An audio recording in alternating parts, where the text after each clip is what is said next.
Sapul sa CCTV ang pagsabog ng bomba sa tabi ng kalsada sa Ukraine. 3 ang patay at mahigit 50 ang sugatan sa pag-atake. Yan at iba pa sa Frontline News Abroad. Makikita sa video ang isang babaeng naglalakad sa Kharkiv City sa Ukraine. Wala siyang kamalay-malay na meron palang nagbabadyang trahedya. Ilang saglit pa, bigla na lamang nagkaroon ng malakas na pagsabog.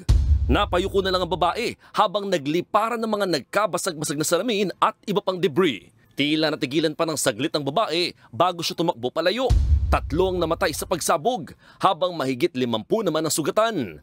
Ayon sa presidente ng Ukraine na si Volodymyr Zelensky, ngayong buwan lamang mahigit 2,400 bomba na ang pinasabog ng Russia laban sa kanilang bansa. Kaya nanawagan na ng tulong si Zelensky laban sa lumalalang pag-atake ng Russia.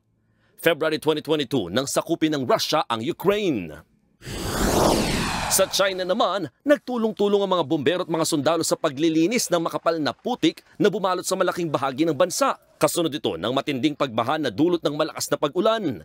Tone-toneladang putik nang nakolekta sa patuloy na clearing operations. Patuloy din ang sinasagawang pagsagip sa mga residenteng apektado ng baha. Sa pool naman, sa aerial video na ito, ang aktwal na pag-atake ng isang Peregrine Falcon sa isang drone.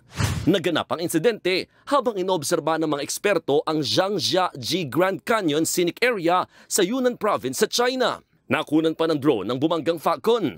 Ang Peregrine Falcon ang itinuturing na world's fastest bird. Nagbabalita mula sa Frontline, Mon Gualvez, News 5. Mga kapatid, Nikki de Guzman po. Iba na ang may alam at may pakialam sa panahon ngayon.